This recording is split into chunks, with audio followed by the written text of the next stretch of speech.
wedding bells were ringing in Windsor once again. This week, a secret wedding for Princess Beatrice, a royal birthday for Prince George, and a royal engagement for the Queen.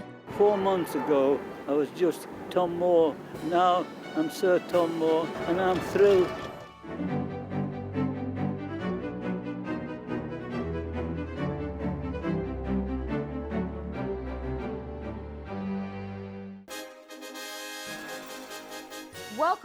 Welcome to the Royal Report, everyone. I'm your host, Sharon Carpenter, and it's been another busy week for the royal family, so let's get right to the news. We all had a lovely surprise on Friday when Buckingham Palace announced that Princess Beatrice and Edoardo Mozzi were married at 11 a.m. that morning. The private ceremony, which was held just a short drive from Windsor Castle at the Royal Chapel of All Saints, was attended by approximately 20 people, including Queen, Prince Philip, and Beatrice's father, Prince Andrew. More on this story later. Last week, the royal family shared a portion of a video call the Queen had with several members of the British Armed Forces. During the chat, Her Majesty let out a rare chuckle when a member of the Royal Air Force shared how he's been staying in shape for his other job during lockdown. Take a look. I'm the pilot for the Jamaican bobsleigh team. Gosh, so how do you train? Unorthodox sort of training method. So I've been pushing a car up and down the street. I've had to make a gym. Well, I suppose that's one way to train. Last Wednesday, William participated in his first ever webinar for the United for Wildlife Task Forces, an organization he spearheaded in 2014 that aims to prevent species extinction. Following the meeting, the organization shared a moving video, which includes a voiceover from the Duke, stressing the importance of conservation efforts amid the coronavirus pandemic. Right now, there is a real chance to ensure that the urgent steps that the world must take to prevent future zoonotic disease pandemics are designed in a way that also helps to eradicate the illegal wildlife trade. On Thursday, William paid a special visit to the Garden House Support Facility in Peterborough to learn about their efforts to serve the homeless community during the COVID-19 crisis. While there, the Duke also spoke with representatives from the city's Safer Off the Streets partnership that's working to provide longer-term housing options for those in need. On Friday, the Queen took part in her first face-to-face royal engagement since March when she knighted 100-year-old Captain Sir Tom Moore at Windsor Castle. The honour was bestowed on Moore for his inspirational fundraising efforts during the COVID-19 crisis, which have thus far raised £30 million, which is roughly $40 million for the NHS. What's better, raising £30 million for charity or having the Queen break her lockdown to personally meet you? Well, the money is very useful, but we've only one Queen, and we get a message from the Queen that there's no value can be placed on that. Well done, sir. That same day, the Duchess of Cornwall celebrated her 73rd birthday. To mark the occasion, Clarence House shared this wonderful new photo on Instagram. And finally, we have another royal birthday to celebrate. Prince George Alexander Louis of Cambridge turns 7 years old today. Of course, everyone here at the Royal Report would like to wish a very happy birthday to the young prince. All right, now it's time to introduce today's guest, People Senior Royals editor, Michelle Tauber. Michelle, how are you doing today? I'm doing great. I'm so excited because we get to talk about my favorite royal thing. Yeah, I'm super excited to have you here to talk about Princess Beatrice's surprise wedding, of course, to Edoardo Mozzi. As a reminder, the couple had originally planned to be married back on May 29th at St. James's Palace in London, but of course it had to be postponed due to the pandemic.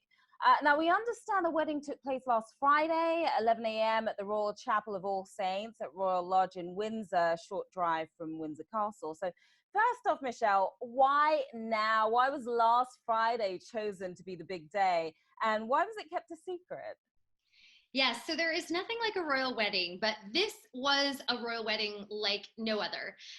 For starters, as you said, they pulled off a pretty major surprise. I think that might be a royal first, that no one knew about this wedding.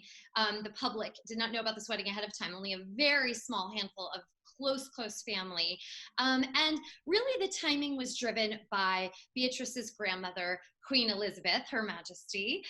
She is 94. Obviously, her health is kind of, the key priority with any event the family is scheduling right now, and this wedding was no exception. And there were a couple of factors that went into the timing in terms of the Queen's health and her availability. So first off is the fact that up until July 4th, in the UK, weddings were simply banned, period. Big gatherings like this were banned. And second of all, the Queen is getting ready to make her annual pilgrimage to Balmoral in Scotland, her summer home. So they wanted to be able to, have the Queen, she's the guest of honor, in attendance, do it in a way that was within government guidelines, and also, make sure that everyone was as safe as possible. They did not require COVID testing, but they did make sure that guests were socially distancing ahead of time.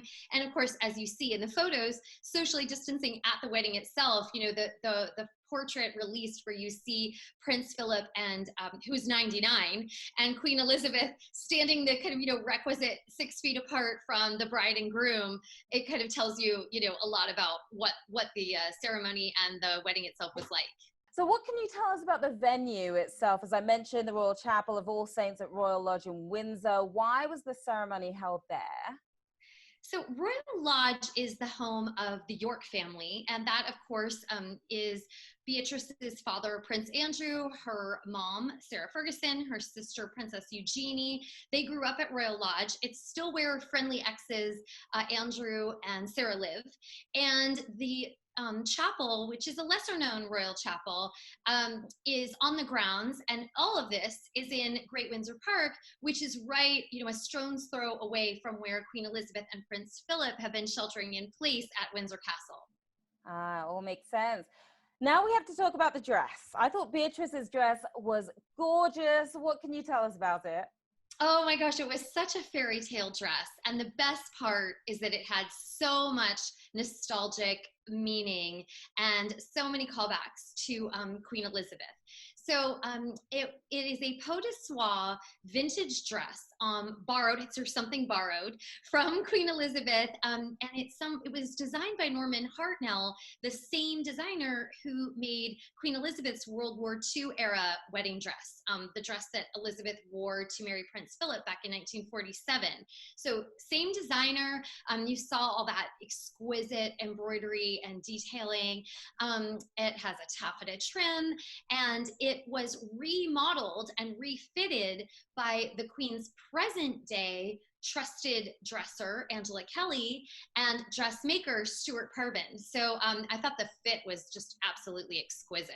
It was, and the new sleeves, it didn't have sleeves before, did it? Yes, no, the new sleeves, I mean, everything, the fitted bodice, it was both like, it felt really fresh and modern and dreamy and romantic, but again, having all of that significance and historic meaning behind it. Stunning. And the tiara. Oh, when we found out that she'd pulled off this secret wedding, the editors and I were saying, please let her have worn a tiara because we weren't sure if maybe, things are pared down now, obviously, and the wedding itself was pared down, and we were going back and forth. Do you think she will? Do you think she won't? So I was so happy that she did. And this one, again, had so much meaning. It was on loan from Queen Elizabeth. Again, it's known as the Queen Mary Diamond Fringe Tiara. It's one of Queen Elizabeth's only tiaras that's exclusively diamond. And so we spoke to an expert, a tiara expert, Leslie Field, who told us that it was probably chosen because it so beautifully matched the dress.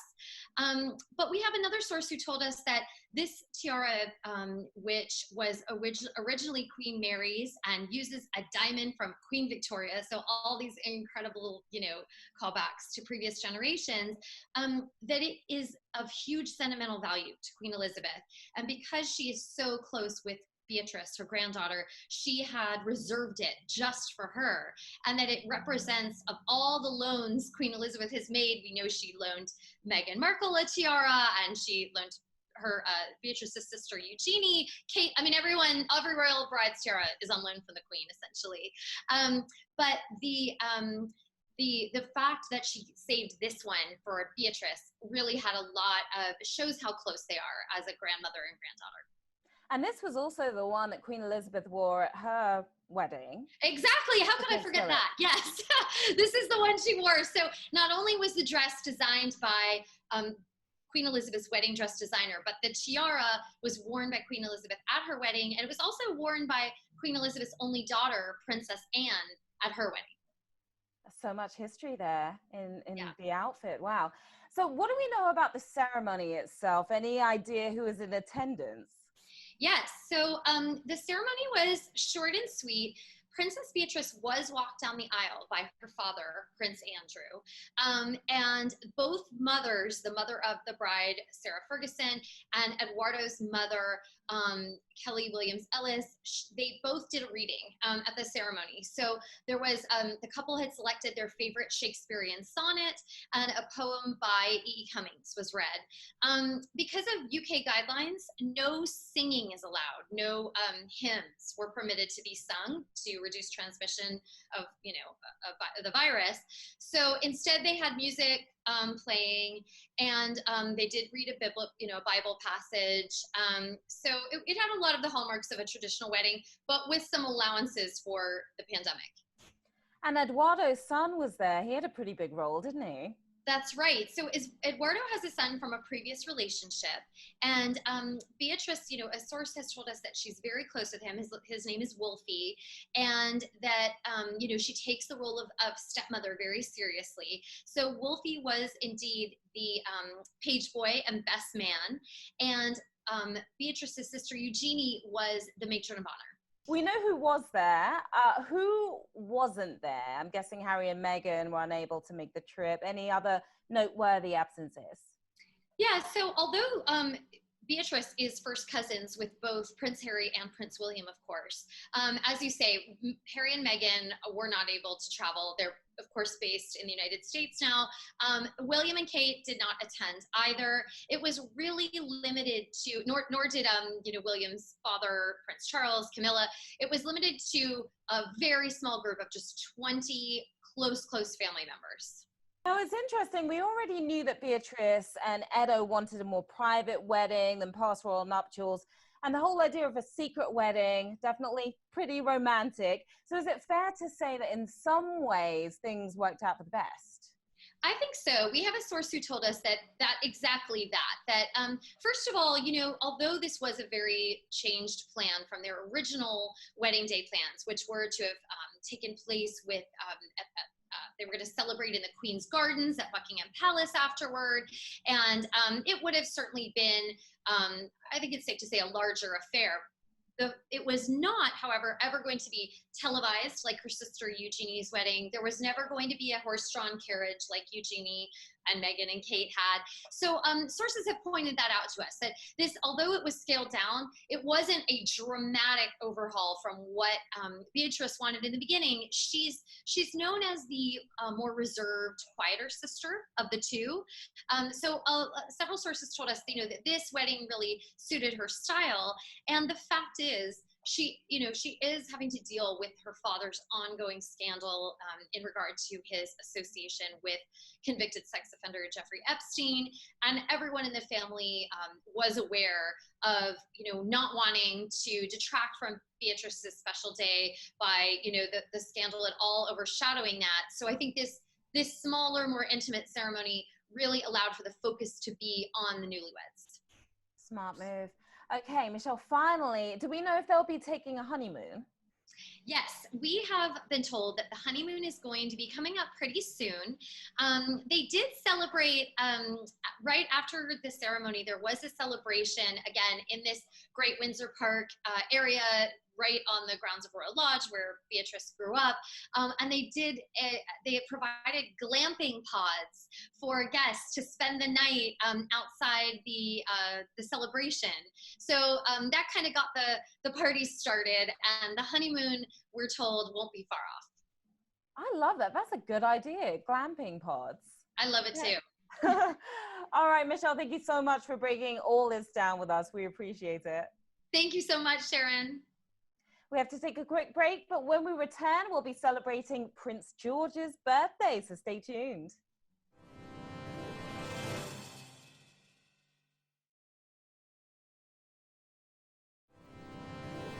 Welcome back. As we mentioned earlier, today is Prince George's birthday, and we thought we'd celebrate with a loving look back at some of the highlights from the past 7 years. Enjoy. We have just learned from London that this new royal heir is a baby boy weighing in at 8 pounds, 6 ounces.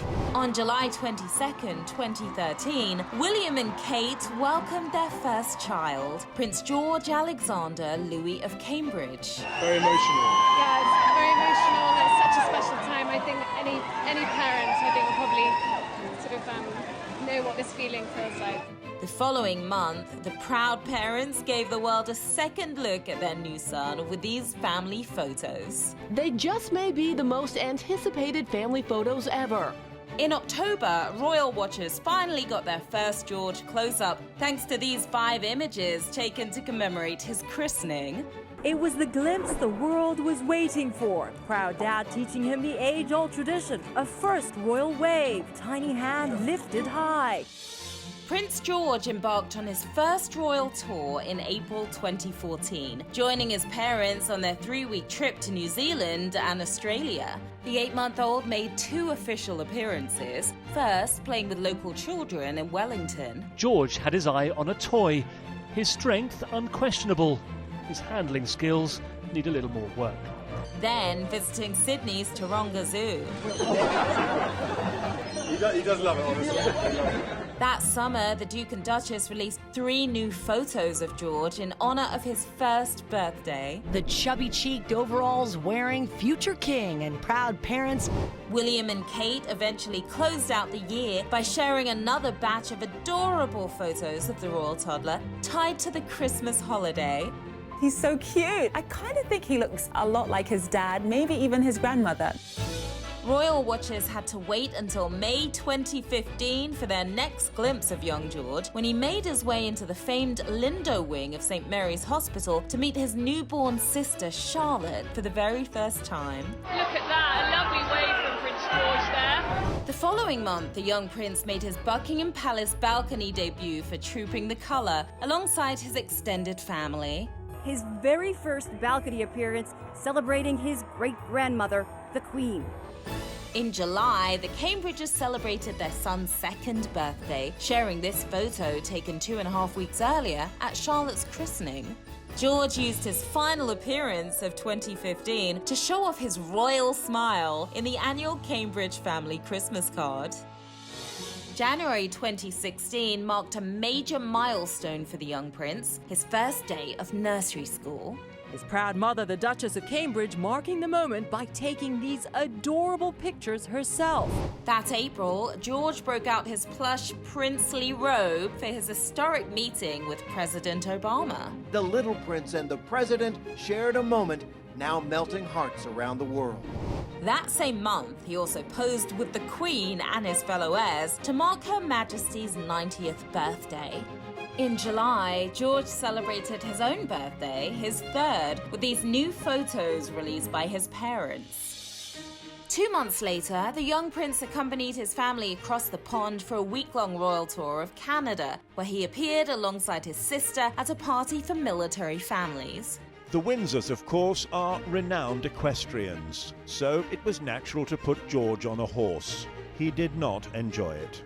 In May 2017, George served admirably as a page boy at the wedding of his aunt Pippa Middleton. 2 months later, the Cambridges honoured their son's 4th birthday with this brand new image.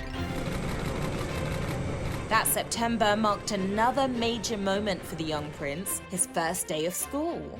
A first day at school is a nerve-wracking experience for any child, even a prince. And George looked apprehensive as he stepped out of the car this morning. In April 2018, George welcomed his new baby brother, Louis, this time entering the Lindo wing alongside sister Charlotte. Then, the following month, he attended his Uncle Harry's wedding, once again serving as a page boy. That July brought yet another major milestone for the young prince. Prince George turned 5 over the weekend, and the palace released this official photo taken shortly after the christening of his brother, Prince Louis. George finished 2018 by appearing for the first time with both of his younger siblings in the Cambridge family Christmas card. Royal watchers had to wait until May 2019 for their next look at the young prince when he visited the nature garden his mum designed at the Chelsea Flower Show.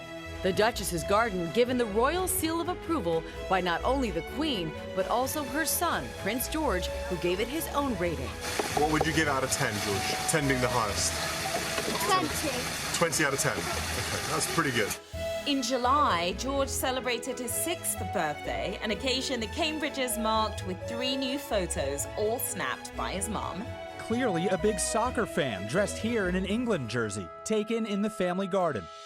Come September, the young prince was seen leading the way for his little sister as Charlotte arrived for her first day of school. That December, royal fans got a rare look at George with his fellow heirs to the throne as he joined his grandfather and father alongside the Queen at a charity event in support of the Royal British Legion. Fans got a candid look at the quartet kicking off seasonal festivities as George showed off his budding kitchen skills while whipping up a batch of pudding. The young prince ended the year on another high note, joining his family for Christmas church services at Sandringham for the very first time.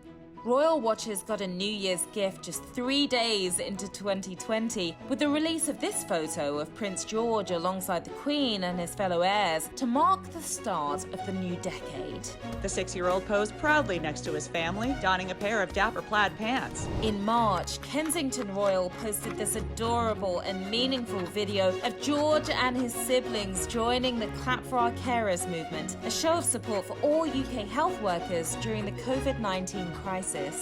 Prince George, Princess Charlotte, and Prince Louis, bringing us a much-needed moment of joy. The following month brought a similar scene as George appeared alongside the full Cambridge clan, once again clapping for UK health workers, but this time their applause kicked off a BBC telethon, The Big Night In. Then in July, George celebrated his 7th birthday, an occasion the Cambridges marked by sharing these 2 photos of their oldest son flashing his royal smile.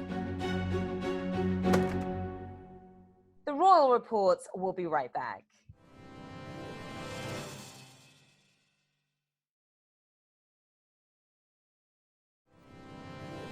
Welcome back. It's time now for our social media minutes with our social media correspondent, Gillian Fleischman. Gillian, how's it going? Hi, Sharon. I'm great. Good to see you. So what do you have for us today? What great post this week. Last Monday, to mark the start of what would have been the annual swan upping, which is the census of the swan population on the River Thames, the royal family Insta story shared more about the centuries-old tradition. While it won't take place this year, normally swan uppers make their way up the river to make sure the swans are healthy. Swans used to be an important source of food, but today, children learn about swan welfare and how to protect their habitat. Love learning more about such a unique tradition. Last Wednesday, in honor of World Youth Skills Day, the Clarence House Insta story shared more information about the Prince's Trust, which helps develop people's skills and confidence in the workforce. The charity provides personalized support as well as a jobs board that spans a range of sectors. Such a valuable resource. Last Friday, we got a bunch of posts in celebration of Camilla, the Duchess of Cornwall's 73rd birthday. William and Kate posted this pic to Kensington Royal from an event earlier this year, and the royal family page shared this photo of the Duchess with the Queen. The Clarence House page also released a new image of Camilla and thanked all of their followers for the birthday wishes. Happy belated birthday. And finally, this past Sunday, we got another look at Princess Beatrice's wedding to Edoardo Mapelli Mozzi, courtesy of the groom's Instagram. He shared 3 more photos of the big day, all of the couple looking so happy on the grounds of Royal Lodge after their wedding. The royal family's page quickly shared 2 of the photos to its feed and noted how touched the couple was by all the warm wishes they've received. What a special day. And that's your social media minute. Now, Gillian, when I was on Instagram this past week, I saw a really special video timed to Camilla's birthday. What can you tell us about that? Yeah, the Clarence House page posted a video with many of the Duchess's patronages wishing her a happy birthday, and they timed that to an Instagram story, which had tons more information about all of these organizations. A personal highlight for me was the Donkey Sanctuary, which cares for more than 6,000 donkeys and mules. They were adorable. What a great, informative way to celebrate the Duchess's birthday. Absolutely. Such a big week of celebrations for the royal family. Great stuff today, Gillian. Thank you so much. Thanks, Sharon. All right, Royal Watchers, that's our show for today. Remember to follow People on Twitter to watch the latest episodes of The Royal Report, streaming every Wednesday at 5:30 p.m. Eastern. I'm Sharon Carpenter. Stay safe, keep calm, and carry on.